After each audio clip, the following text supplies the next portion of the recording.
Assalamualaikum warahmatullahi wabarakatuh. Saya Nur Hikmah Adawiyah, Prodi S1 Manajemen, kelas A non-reguler semester 2 Universitas Muhammadiyah Cirebon. Kali ini saya ingin menyampaikan tentang tugas daring yang kedua, mata kuliah Al-Islam Kemuhammadiyahan, yaitu prinsip-prinsip gerakan Muhammadiyah dan menjelaskan tentang Quran Surat Az-Zariyah ayat 56 dan Quran Surat Al-Baqarah ayat 30. Prinsip-prinsip gerakan Muhammadiyah. Bahwasanya dalam prinsip gerakan Muhammadiyah ada makna tentang keyakinan Muhammadiyah atau istilah dengan MKCHM.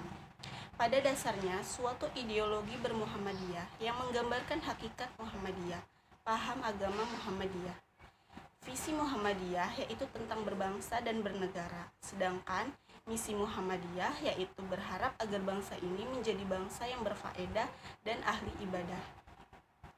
Muhammadiyah adalah gerakan Islam yang bercita-cita dan bekerja untuk terwujudnya masyarakat menjadikan hamba yang berfungsi dan taat kepada Allah Subhanahu wa Ta'ala.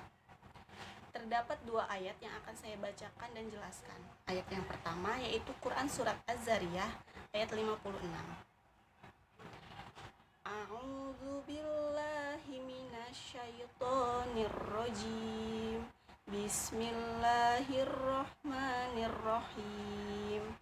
Wa ma khalaqtul jinna wal insa illa liya'budun. Artinya, dan aku tidak menciptakan jin dan manusia melainkan supaya mereka mengabdi kepadaku. Dalam surat tersebut menjelaskan bahwa manusia diciptakan oleh Allah Subhanahu wa Ta'ala agar menyembah atau beribadah kepadanya. Beribadah berarti menyadari dan mengaku bahwa manusia merupakan hamba Allah yang harus tunduk mengikuti kehendaknya. Ibadah itu sendiri dibagi menjadi dua, yaitu ibadah mahdah dan ibadah ghairu mahdah. Ibadah mahdah yaitu ibadah yang telah ditentukan maupun hadis yang tidak boleh diubah, ditambah ataupun dikurangi. Misalnya itu sholat, puasa, haji, zakat. Dan ibadah ghairu mahdah yaitu pengabdian yang dilakukan oleh manusia yang diwujudkan dalam bentuk aktivitas dan kejadian dan kegiatan hidup yang dilaksanakan dalam konteks mencari keridhaan Allah Subhanahu wa Ta'ala.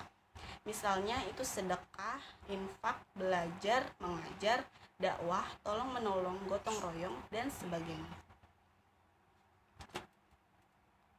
Di surat yang kedua adalah Quran Surat Al-Baqarah ayat 30. A'udzu billahi minasyaitonir rajim. Bismillahirrahmanirrahim. Wa idz qala rabbuka lil malaikati inni ja'ilun fil ardi khalifah.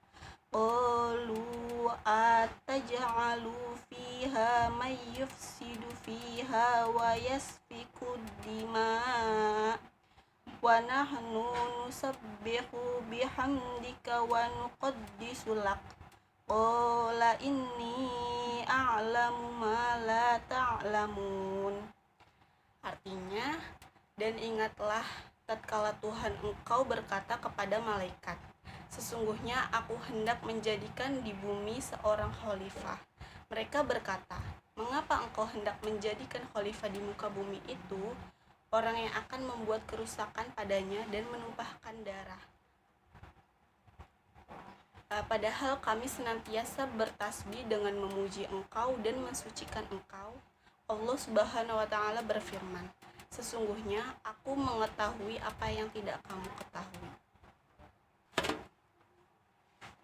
Dalam surat tersebut menjelaskan bahwa Allah Subhanahu wa Ta'ala memberitahukan bahwa Ia telah berfirman kepada para malaikat bahwasanya Dia akan menciptakan manusia untuk ditempatkan di bumi ini secara silih berganti.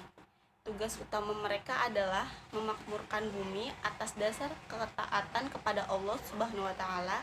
Lalu para malaikat itu bertanya kepada Allah dengan maksud meminta bimbingan dan penjelasan tentang hikmah di balik penempatan anak cucu Adam alaihi salam sebagai khalifah di muka bumi ini. Sedangkan mereka akan membuat kerusakan di sana. dan menumpahkan darah secara semena-mena. Padahal malaikat itu mengatakan, sementara kami senantiasa patuh kepadamu, mensucikan dan memujimu, serta menghormati keagungan dan kesempurnaanmu. Kami tidak pernah letih dalam melakukan hal itu. Kemudian Allah Subhanahu wa Ta'ala menjawab pertanyaan mereka dengan firman-Nya, sesungguhnya aku mengetahui apa yang tidak kamu ketahui tentang adanya hikmah besar di balik penciptaan mereka, dan tujuan-tujuan besar di balik penetapan mereka sebagai khalifah di bumi ini. Ya, inilah penjelasan yang saya sampaikan di pertemuan kedua materi tentang penjelasan prinsip-prinsip gerakan Muhammadiyah dan Quran Surat Az-Zariyah ayat 56 dan Quran Surat Al-Baqarah ayat 30. Kurang lebihnya saya mohon maaf apabila ada perkataan yang salah. Wassalamualaikum warahmatullahi wabarakatuh.